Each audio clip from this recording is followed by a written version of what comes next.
밖에서 사람을 만나고 돌아와 현관문을 닫자마자 그대로 주저앉고 싶었던 적 없으신가요? 분명 겉으로는 비싼 차 마시고 좋은 음식 먹으며 웃고 떠들었는데 집에 돌아오는 길에는 마치 온몸의 기운을 누군가에게 강제로 빨아먹힌 것처럼 손가락 하나 까딱할 힘조차 없는 그런 기분 말이죠. 그럴 때면 우리는 애꿎은 자신을 들들 볶습니다. 내가 나이가 들어서 속이 좁아졌나? 오랜 친구인데 내가 너무 예민하게 구는 건가? 하면서 말입니다. 평생을 자식 위에, 남편 위에, 그리고 주변 사람들에게 좋은 사람 소리 들으려 내 속은 문드러져도 허허실실 웃어주며 살아오신 여러분이기에 누군가가 싫어지는 그 감정조차 나쁜 짓을 하는 것처럼 죄책감을 느끼셨을 겁니다. 하지만 이제는 그 불편한 마음을 똑바로 마주하셔야 합니다. 그 지독한 피로감은 여러분이 예민해서 생기는 게 아닙니다. 오히려 당신의 영혼이 제발 나 좀 살려달라고 저 사람 곁에 있다가는 당신의 남은 인생마저 다 타버릴 거라고 보내는 마지막 비명이죠. 수십 년을 알고 지냈다는 그 정이라는 족쇄가 사실은 당신의 목을 조르는 밧줄이었을지도 모릅니다. 겉으로는 위하는 척, 걱정하는 척 늘어놓는 그 말들이 사실은 당신의 자존감을 깎아내리고 은근슬쩍 무시하는 독설이었다는 사실을 당신의 머리는 부정해도 당신의 몸은 이미 알고 있었던 것이죠. 우리는 흔히 큰 싸움이 나야 관계가 끝났다고 생각합니다. 하지만 진짜 무서운 건 소리 없이 찾아오는 균열입니다. 겉으로는 멀쩡해 보이는 나무가 속부터 썩어 들어가듯 당신의 마음을 야금야금 갉아먹는 관계는 지금 이 순간에도 당신의 평온을 훔치고 있습니다. 남들 눈에는 좋아 보이는 그 관계가 왜 정작 당신에게는 지옥 같은 무게로 다가오는지, 왜 그 사람만 만나면 마음이 너덜너덜해지는지, 이제는 그 차가운 진실을 직시해야 할 때입니다. 이것은 단순히 사람을 가려 사기라는 잔소리가 아닙니다. 남은 인생, 이제는 남의 눈치가 아니라 오직 나의 평온을 위해 과감해지라는 생존의 외침입니다. 관계를 정리하는 것은 누군가를 버리는 모진 행위가 아니라 그동안 방치했던 나 자신을 비로소 안아주는 가장 숭고한 용기이죠. 이제 더 이상 찾는 것만이 미덕인 시대는 지났습니다. 내 인생의 귀한 시간을 쓰레기통에 버리지 않기 위해 우리가 반드시 알아차려야 할 그 결정적인 신호들을 하나씩 짚어보려 합니다. 구독과 좋아요 눌러주시면 매일 더 지혜로운 이야기로 보답하겠습니다. 그럼 바로 시작합니다. 첫 번째, 착한 당신이 그 사람의 무례함을 친근함으로 착각하는 결정적 계기. 오랜만에 만난 고향 친구와의 만남. 즐거워야 할 그 자리가 어느 순간부터 가시방석처럼 느껴진 적이 있으실 겁니다. 분명히 반가운 얼굴인데 상대방이 툭툭 던지는 말투가 이상하게 가슴을 쿡쿡 찌르죠. 야, 너도 이제 많이 늙었다. 뭘 그런 걸 가지고 그렇게 깐깐하게 굴어, 우리 사이에. 같은 말들 말입니다. 이런 말을 들으면 기분이 묘하게 나쁘면서도 우리는 스스로를 다독입니다. 우리가 알고 지낸 세월이 얼마인데 저 친구가 아기가 있어서 그러겠어? 그냥 편해서 저러는 거겠지 하고 말이죠. 착한 당신은 상대방의 날카로운 말투를 허물없는 친근함이라는 예쁜 포장지로 감싸주려 애를 씁니다. 하지만 집에 돌아오는 길에 자꾸만 그 말투가 귓가에 맴돌고 화가 치민다면 그것은 당신이 예민한 것이 아니라 상대가 이미 당신에 대한 존중을 거둔 상태이기 때문입니다.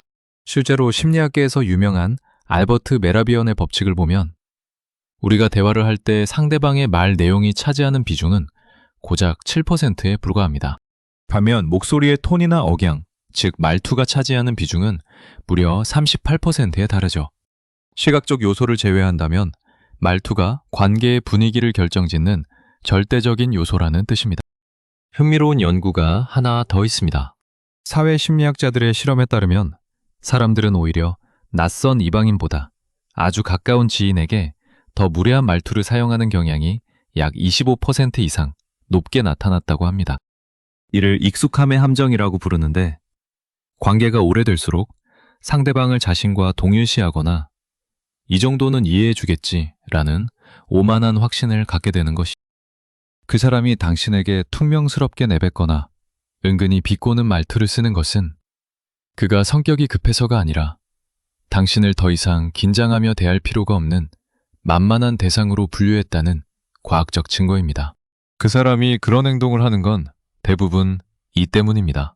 당신이 그동안 너무나 잘 받아주었기 때문이죠. 이건 단순히 그 사람의 성격 문제가 아니라 일종의 권력 패턴입니다. 처음에는 아주 작은 농담으로 시작했다가 당신이 허허 웃어 넘기면 그 말투의 수위는 조금씩 높아집니다. 나중에는 아예 대놓고 무시하는 톤으로 일관하면서도 농담인데 왜 그래? 라는 방패 뒤로 숨어버리죠. 말은 멀쩡하게 너를 생각해서 하는 소리야 라고 하지만 그 끝에 실린 날카로운 억양은 이미 당신의 마음을 베고 있습니다. 말투는 숨길 수 없는 마음의 지문과 같습니다. 군중이 사라진 자리에는 반드시 날이선 말투가 돋아나기 마련이죠. 상대방이 당신의 기분을 배려하지 않고 말을 내뱉는다면 그것은 이미 그 관계에서 당신의 자리가 사라졌다는 신호입니다. 철학자 쇼펜하워는 인간관계에 대해 이렇게 말했습니다. 인간은 추운 겨울날 온기를 나누기 위해 모여드는 고슴도치와 같다. 너무 가까이 붙으면 서로의 가시에 찔리고 너무 멀어지면 추위에 떤다.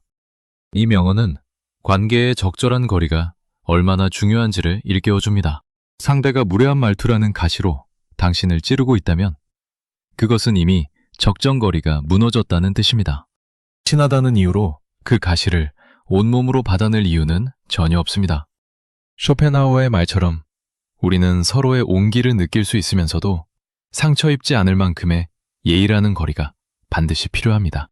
이제는 그 사람의 말투를 원래 저런 사람이라며 이해해 주려는 노력을 멈추셔도 됩니다. 말투는 그 사람이 세상을 대하는 태도이자 당신을 대하는 본심 그 자체입니다.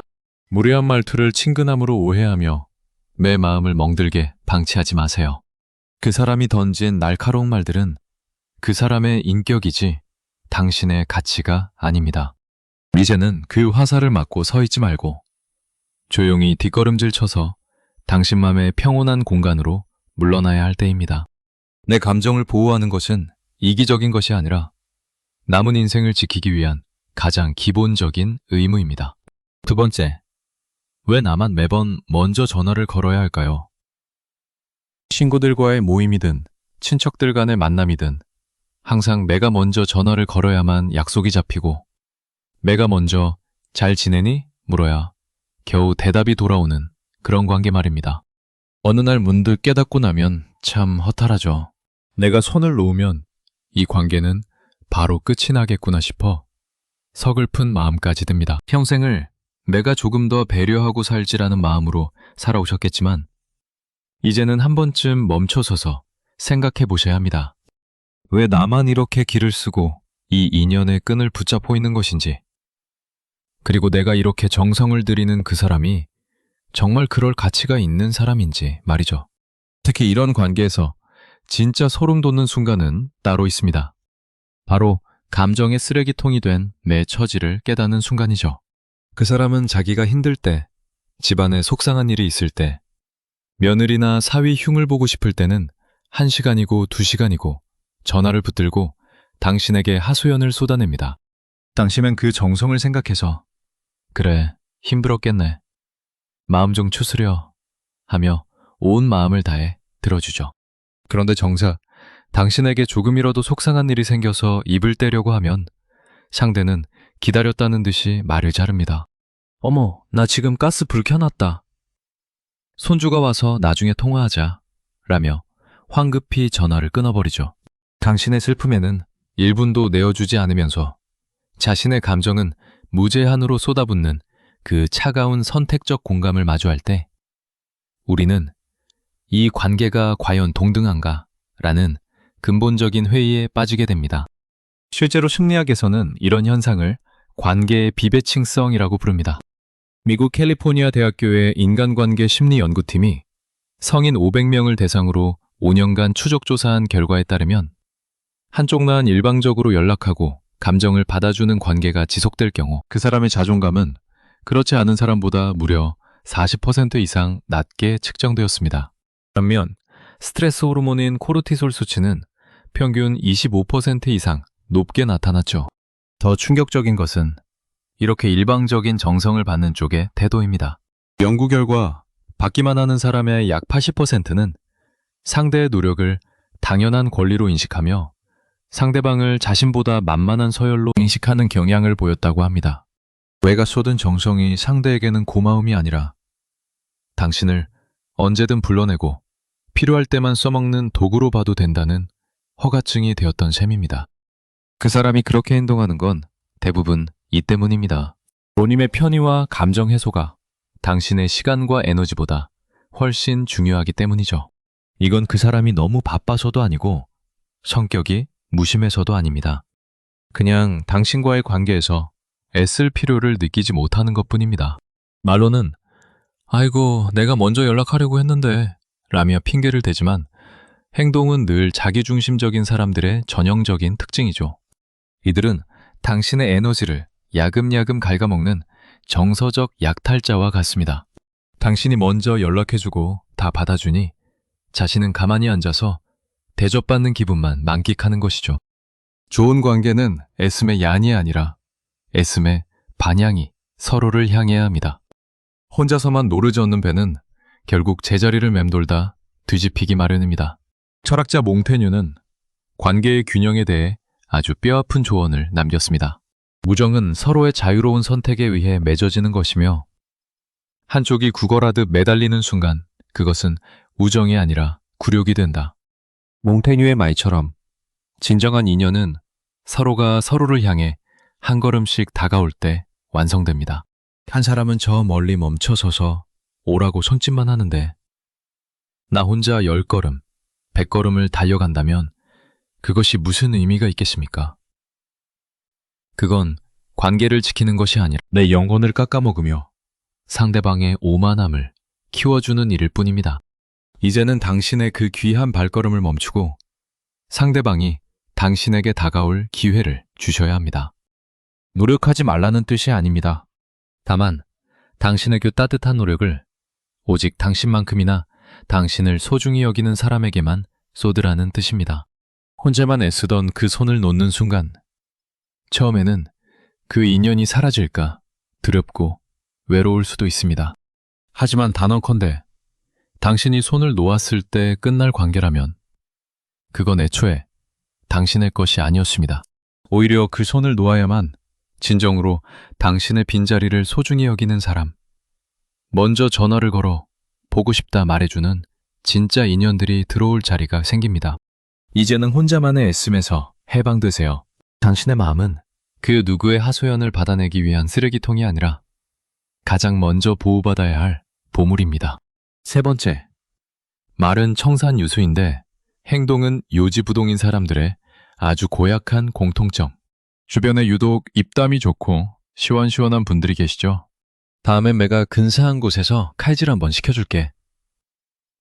너 나중에 무슨 일 생기면 나한테 바로 전화해. 내가 다 해결해 줄 테니까. 이런 말을 들으면 참 든든하고 기분이 좋습니다. 하지만 이상하게도 시간이 흐를수록 고개가 갸우뚱해집니다. 그 근사한 곳은 몇 년째 구경도 못 해봤고 정작 내가 감기라도 걸려 사소한 안부 전화를 기대할 때 그 사람은 어디에도 없거든요. 분명 말로는 온 세상을 다 줄 것처럼 굴었는데 막상 계산대 앞에만 서면 신발끈을 고쳐매거나 전화를 받는 척하며 슬그머니 뒤로 빠지는 모습.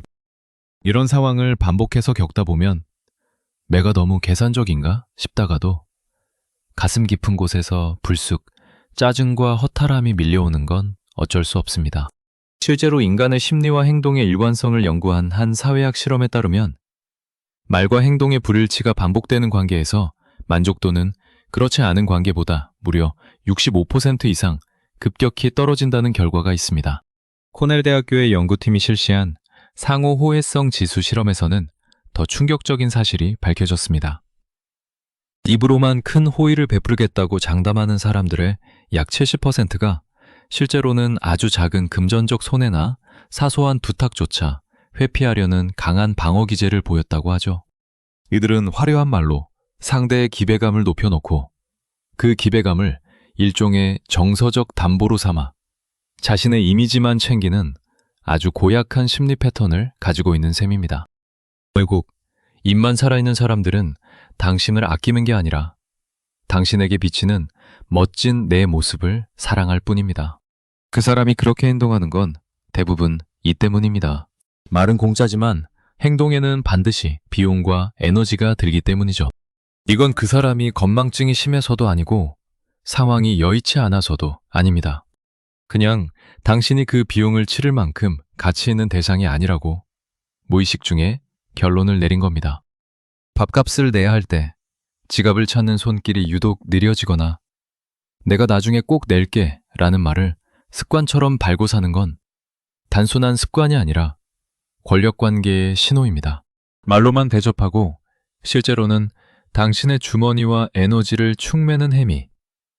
이건 관계의 온도가 이미 영하로 내려갔다는 확실한 증거이죠. 진짜 마음이 있는 사람은 말이 앞서기 전에 이미 당신의 손에 따뜻한 차 한 잔을 쥐어주고 계산서가 나오기 전에 말없이 지갑을 꺼내는 법입니다. 철학자 플라톤은 말과 행동의 관계에 대해 이렇게 엄중히 경고했습니다. 사람의 마음을 아는 유일한 방법은 그의 말이 아니라 그가 반복하는 행동을 보는 것이다. 말은 날개가 달려 날아가 버리지만 행동은 그 자리에 남아 그 사람의 정체를 증명한다. 플라톤의 말처럼 그 사람의 화려한 말솜씨에 속아 본질을 놓치지 마세요. 아무리 달콤한 약속을 늘어놓아도 행동이 따르지 않는다면 그것은 공허한 소음일 뿐입니다. 그동안 당신은 그 소음을 음악으로 착각하며 너무나 많은 기회를 주셨을 겁니다. 이번엔 정말 사정이 있겠지 라며 넘겨주었던 그 배려가 상대방에게는 당신을 계속해서 말로만 구워 삶아도 되는 만만한 사람으로 여기게 만든 계기가 되었을지도 모릅니다. 이제는 그 사람의 입이 아니라 손과 발을 보셔야 합니다. 사소한 약속조차 지키지 않고 돈 쓰는 문제에서 늘 교묘하게 빠져나가는 사람을 위해 당신의 소중한 마음을 더 이상 낭비하지 마세요. 돈이 아까워서가 아니라 마음이 상해서 라는 당신의 그 불편한 예감이 100번 맞습니다. 느낌이 틀린 것이 아니라 당신은 이미 상대방이 보낸 무수한 거절의 신호를 보고 있었던 것이죠. 이제는 그런 허울 좋은 인연에서 과감히 고개를 돌려도 됩니다. 말뿐인 사람을 정리하고 나면 비로소 당신의 진심을 행동으로 갚아줄 진짜 인연들이 보이기 시작할 것입니다. 당신의 귀한 정성을 헐값에 팔지 마세요. 네 번째, 전화벨만 울려도 가슴이 덜컥. 평화로운 오후, 거실에 놓인 휴대폰이 짧은 진동과 함께 번쩍 불이 들어옵니다. 맥정에 뜬 그 사람의 이름 석자. 그 순간 여러분의 몸은 어떤 반응을 보이시나요? 반가움에 손이 먼저 가시나요?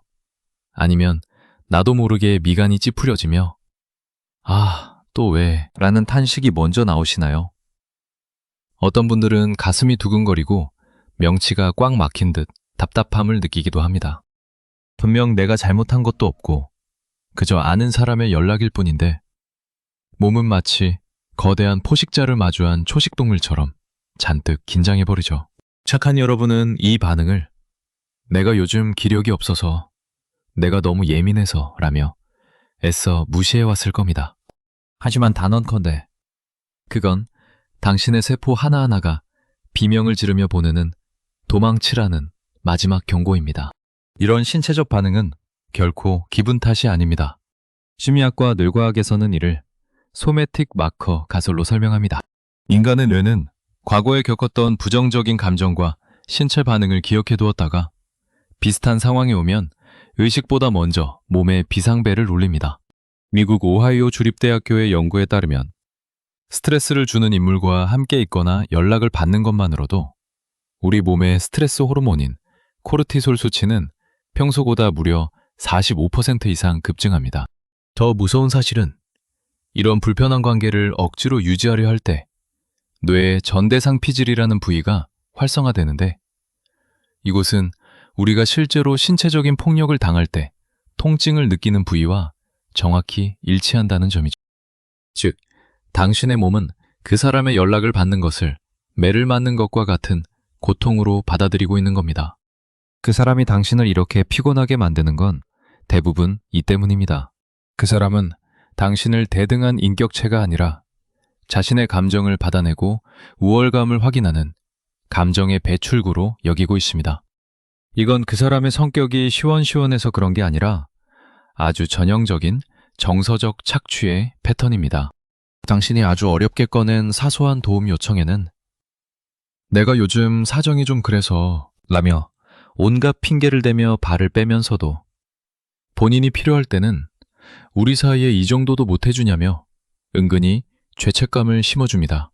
당신의 친절을 이용해 자기 실속은 다 챙기면서 당신이 매미는 손은 매정하게 쳐내는 아주 영악한 계산기를 두드리고 있는 셈입니다. 이런 사람을 붙잡고 있는 건 밑빠진 독에 당신의 귀한 생명 에너지를 들이붓는 것과 다름없습니다. 복살가로 유명하지만 인간 본성을 꿰뚫어 보았던 철학자 쇼펜하워는 이렇게 말했습니다. 모든 불행의 시작은 혼자 있을 줄 모르는 데서 오며 가치 없는 사람들과 어울리느라 내 평온을 파는 행위는 가장 어리석은 거래다. 쇼펜하우어의 말처럼 우리는 왜 그 가치 없는 관계를 유지하느라 내 몸이 망가지는 줄도 모르고 버텨왔을까요? 혹시 인맥이 끊길까봐 혹은 나쁜 사람으로 보일까봐 내 영혼의 안식을 팔아넘기고 있었던 건 아닌지 돌아봐야 합니다. 상대방은 당신의 친절을 당연한 권리로 여기며 당신의 에너지를 야금야금 훔쳐가고 있는데 당신만 홀로 관계의 끈을 부여잡고 피눈물을 흘리고 있었던 것이죠. 내 감정을 보호하고 거리를 두는 것은 냉정한 것이 아니라 나를 살리는 정당방위입니다. 오늘부터는 그 사람의 연락이 올 때 내 몸이 어떤 신호를 주는지 가만히 느껴보세요. 그리고 불편함이 느껴진다면 조용히 휴대폰을 뒤집어 놓으셔도 됩니다. 당신의 평온을 깨트릴 권리는 그 누구에게도 없습니다. 해방감은 바로 그 작은 거절과 거리 두기에서 시작되는 법이죠. 5번째, 혼자가 되면 외로울 줄 알았는데 왜 거울 속 내 얼굴은 더 좋아 보일까요? 모임에 나가지 않고 울려대던 휴대폰을 잠잠하게 둔 지 한 달쯤 되었을 때입니다. 아침에 일어나 세수를 하려 거울을 보는데 문득 평소와 다른 내 모습에 멈칫하게 됩니다. 나 요즘 잠을 잘 자나? 왜 이렇게 얼굴색이 좋아졌지? 싶으실 겁니다. 분명 예전에는 비싼 영양제도 챙겨 먹고 좋다는 화장품도 발라봤지만 늘 눈가에는 피로가 가득하고 명치는 답답했었죠. 혼자가 되면 세상에서 버려진 것처럼 외롭고 서글플 줄 알았는데 막상 시끄러운 인연들을 걷어내고 나니 오히려 내 안에 생기가 되살아나는 기이한 경험을 하게 됩니다. 마치 정글 같던 마음속에 시원한 바람이 통하는 길을 낸 것처럼 말이죠. 실제로 인간관계의 밀도와 신체 건강 사이의 상관관계를 밝힌 흥미로운 심리학 연구가 있습니다. 미국 애리조나 대학교 연구팀이 수년간 추적 조사한 결과에 따르면 부정적이고 스트레스를 주는 관계를 과감히 정리한 사람들은 그렇지 않은 이들에 비해 체내 염증 수치가 무려 20% 이상 감소했다는 결과가 나왔습니다. 또한 관계의 수보다 질을 선택한 사람들의 혈압 안정도는 평균 15% 이상 높게 측정되었죠. 재미있는 점은 인맥이 넓을수록 행복할 것이라는 통념과 달리 나를 갉아먹는 단 한 명의 인연만 정리해도 우리 뇌는 마치 보너스 휴가를 받은 것과 같은 수준의 휴식 모드로 진입한다는 사실입니다. 당신의 얼굴색이 좋아진 건 기분 탓이 아니라 독소 같던 관계가 빠져나가며 당신의 몸이 비로소 치유를 시작했다는 과학적 증거입니다. 그 사람이 없어도 당신의 인생이 더 풍요로워지는 건 대부분 이 때문입니다. 그동안 당신이 쏟았던 에너지가 관계 유지라는 밑빠진 독에 부어지고 있었기 때문이죠. 이건 당신이 사회성이 부족해서가 아니라 에너지가 엉뚱한 곳으로 새고 있었던 패턴입니다. 무례한 사람의 눈치를 보고 말 같지도 않은 소리를 참아주느라 당신의 간과 심장이 얼마나 고생했겠습니까? 말은 멀쩡하게 너 없으면 안 된다 라고 매달리던 사람들의 특징은 정작 당신의 평온에는 눈꽃만큼도 관심이 없다는 점입니다. 그런 가짜 인연들을 정리하고 나면 그동안 그들에게 뺏겼던 에너지가 오롯이 당신 자신을 돌보는데 쓰이게 됩니다. 그래서 혼자 있는 시간이 길어질수록 오히려 표정이 밝아지고 목소리에 힘이 실리는 것이죠. 고대 그리스의 철학자 에픽테토스는 노아줌의 지혜에 대해 이렇게 설파했습니다. 우리를 불안하게 만드는 것은 사물이나 사건 그 자체가 아니라 그것을 바라보는 우리의 고정관념이다. 내 손에 쥘 수 없는 것을 놓아줄 때 비로소 인간은 진정한 자유와 통제권을 얻는다. 에픽테토스의 말처럼 우리는 인맥이 재산이다. 나이 들수록 사람이 곁에 많아야 한다는 고정관념의 감옥에 갇혀 있었는지도 모릅니다. 하지만 내 영혼을 병들게 하는 인연은 재산이 아니라 빚일 뿐입니다. 그 빚을 청산하고 가벼워진 손으로 오직 나만을 위한 찻잔을 들 때 우리는 비로소 타인의 시선에서 해방된 진짜 인생을 만끽할 수 있습니다. 이제는 혼자가 되는 것을 두려워하지 마세요. 정의는 무언가를 잃는 상실이 아니라 그동안 잃어버렸던 나를 되찾는 회복의 과정입니다.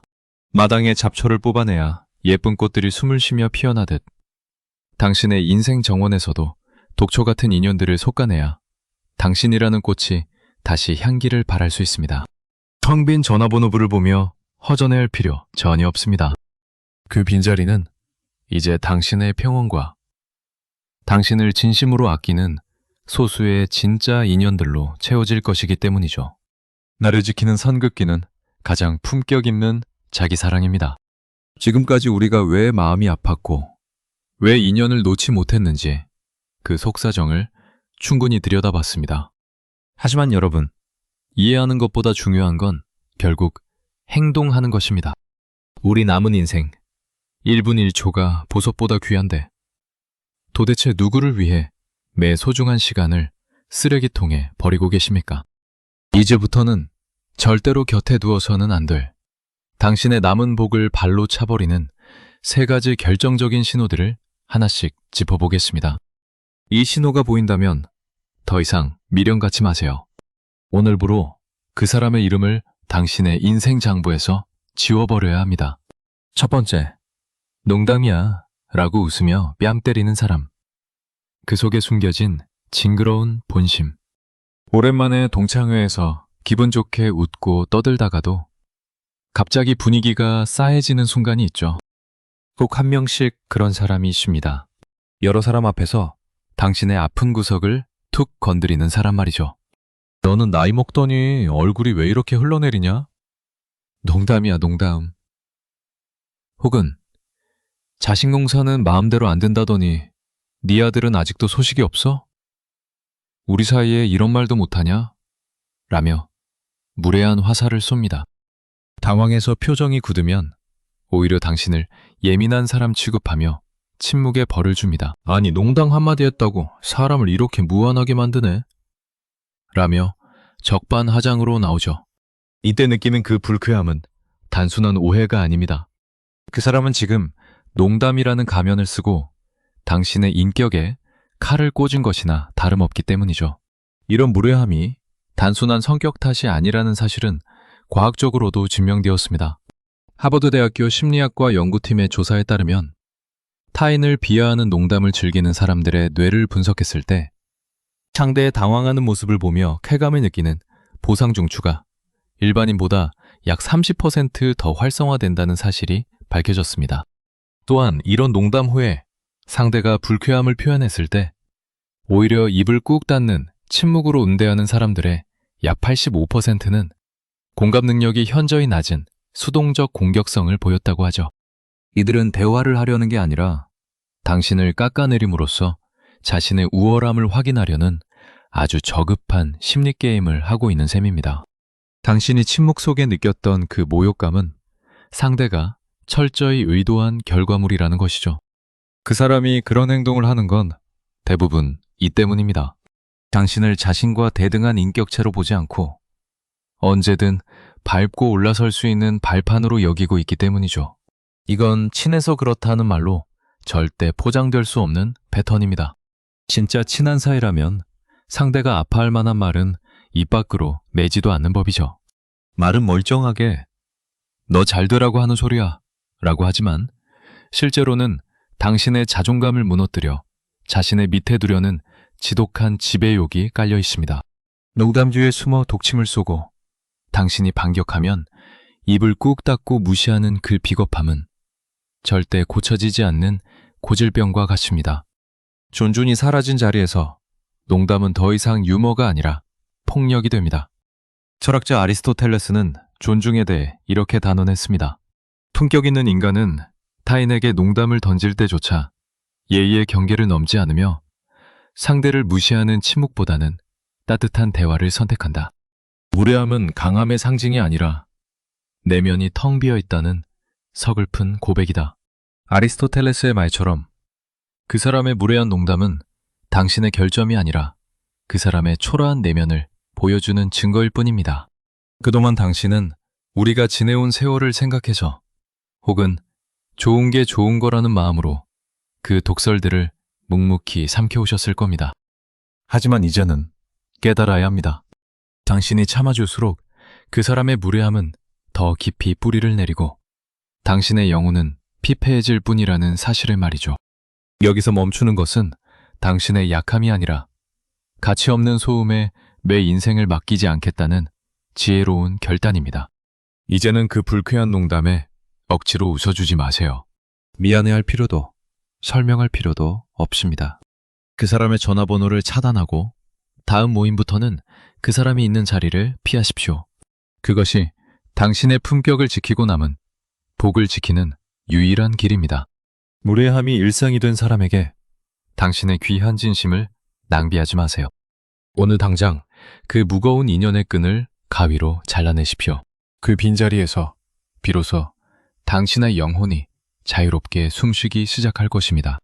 정리하는 것은 상실이 아니라 나를 살리는 최고의 정당방위입니다. 두 번째, 사과는 사과인데 왜 화가 더 날까요? 친한 지인과 기분 좋게 식사를 마치고 계산대 앞에 섰을 때 갑자기 분위기가 묘해지는 순간이 있습니다. 방금 전까지 누구보다 활기차게 수다를 떨던 그 사람이 계산서가 나오자마자 약속이라도 한 듯 신발끈을 고쳐매거나 어머, 전화 왔네? 하며 밖으로 쌩안이 나가버리죠. 결국 이번에도 내 지갑이 열립니다. 나중에 따라온 그 사람은 민망한 듯 웃으며 말하죠. 미안해라. 다음엔 내가 진짜 근사하게 한턱 낼게. 하지만 여러분도 이미 알고 계실 겁니다. 그 근사한 다음은 지난 몇 년간 단 한 번도 오지 않았다는 사실을요. 밥값 몇만 원이 아까운 게 아닙니다. 내가 저 사람한테 고작 밥 사주는 기계인가? 싶은 비참함과 미안하다는 사과를 습관처럼 내뱉으면서도 절대 변하지 않는 그 뻔뻔함에 정이 뚝 떨어지는 것이죠. 심리학에서는 이런 현상을 행동 변화가 결여된 가짜 사과라고 부르며 관계를 즉시 끊어야 할 아주 위험한 신호로 봅니다. 캐나다 워털루 대학교의 사회심리학 연구팀이 발표한 자료에 따르면 진심 어린 사과가 관계 회복에 미치는 긍정적 효과는 행동의 변화가 동반될 때 무려 85%에 달합니다. 하지만 반대로 사과만 하고 똑같은 행동을 반복할 경우 상대방이 느끼는 스트레스 지수는 사과를 전혀 하지 않았을 때보다 약 1.5배 더 높게 나타났죠. 이는 인간의 뇌가 사과를 앞으로의 변화에 대한 약속으로 인식하기 때문입니다. 사과는 하지만 지갑은 꽁꽁 닫아두는 지인은 단순히 건망증이 있는 게 아닙니다. 당신의 뇌를 기만하고 있으며 당신의 너그러운 용서를 아주 값싼 소모품으로 취급하고 있다는 과학적 증거이죠. 그 사람이 사과를 남발하면서도 행동을 바꾸지 않는 건 대부분 이 때문입니다. 당신을 사과 한마디면 허허 웃으며 넘어가줄 쉬운 사람으로 낙인 찍었기 때문이죠. 이건 나이가 들어서 머리가 나빠진 게 아니라 당신의 배려를 존중할 가치가 없다고 판단한 무의식적인 오만함입니다. 이들은 항상 자신의 지갑은 소중하고 당신의 주머니는 언제든 열어도 되는 공공재라고 생각합니다. 그러다 당신의 표정이 안 좋으면 마법의 주문처럼 미안해를 내뱉어 당신의 비판을 원천 봉쇄해버리죠. 말은 멀쩡하게 우리가 남이가? 라고 하지만 상대방은 당신을 친구가 아니라 필요할 때마다 지갑을 여는 돈 내주는 물주로 보고 있는 겁니다. 사과를 도구로 사용하는 사람과 함께하는 시간은 당신의 인생을 갉아먹는 존벌레와 같습니다. 철학자 니체는 반복되는 비겁한 행동에 대해 이렇게 뼈아픈 일침을 가했습니다. 뱀이 허물을 벗지 못하면 결국 죽는 것처럼 생각을 바꾸지 못하고 같은 잘못을 반복하는 인간은 정신적으로 이미 죽은 것과 같다. 그들은 타인의 용서를 구걸하며 자신의 비겁함을 숨길 뿐이다. 니체의 말처럼 행동이 바뀌지 않는 사과는 사과가 아니라 당신을 이용해 먹으려는 비겁한 변명일 뿐입니다. 그동안 당신은 그 사람의 미안해라는 말에 그래, 친구 사이에 그럴 수도 있지 라며 얼마나 많은 기회를 주셨습니까? 하지만 이제는 냉정하게 보셔야 합니다. 그가 준 기회만큼 그는 단 한 번이라도 당신을 위해 먼저 계산대로 달려간 적이 있었나요? 사과라는 허울 좋은 껍데기에 속아 당신의 소중한 정성을 쓰레기통에 버리지 마세요. 이제는 이런 인연을 단호하게 정리해야 합니다. 행동하지 않는 사과에 더 이상 속아 넘어가지 마십시오. 미안하다는 말을 들었을 때 마음이 더 답답하고 화가 난다면 그것은 당신의 직관이 이 관계는 이미 끝났다고 소리치고 있는 겁니다. 이미 충분히 참으셨고 충분히 대접하셨습니다. 나를 배려하지 않는 사람과의 거창한 식사보다 차라리 혼자 조용히 마시는 물 한 잔이 당신의 마음과 건강에는 훨씬 이롭습니다. 오늘 당장 그 이기적인 사람의 사과를 거절하고 당신의 소중한 인생 장부에서 그 이름을 깨끗이 지워버리십시오. 그것이 당신을 살리는 길입니다. 세 번째, 당신의 진심을 변명으로 바꿔치게 하는 사람들의 소름 돋는 대화 기술. 자식이 모처럼 보내준 용돈을 자랑 삼아 슬쩍 보여준 적 있으시죠? 그저 소소한 기쁨을 나누고 싶었을 뿐인데 돌아오는 반응이 싸늘합니다. 너는 참 팔자가 좋아서 좋겠다. 누구는 자식 때문에 속이 터지는데 넌 참 속 편하게 사네. 이 한마디에 분위기는 순식간에 얼어붙고 당신은 당황해서 그때부터 1시간을 해명합니다. 내가 내 자식 자랑 좀 한 게 무슨 큰 죄라도 되는 양. 상대방 기분 맞춰주느라 진땀을 빼고 돌아오는 길에 밀려오는 그 허탈함. 내 행복이 그 사람 앞에서는 구구절절한 변명거리가 되어버리는 순간 당신의 자존감은 바닥을 치게 됩니다. 실제로 인간관계의 주도권과 의사소통을 연구한 심리학 실험에 따르면 대화에서 해명과 설명을 많이 하는 쪽일수록 관계의 주도권을 상실할 확률이 무려 70% 이상 높아집니다. 사회심리학자들은 이를 설명의 역설이라고 부르는데 내가 내 진심을 알아달라고 애원할수록 상대방은 무의식적으로 당신을 자신보다 낮은 위치에 있는 사람으로 인식하게 됩니다.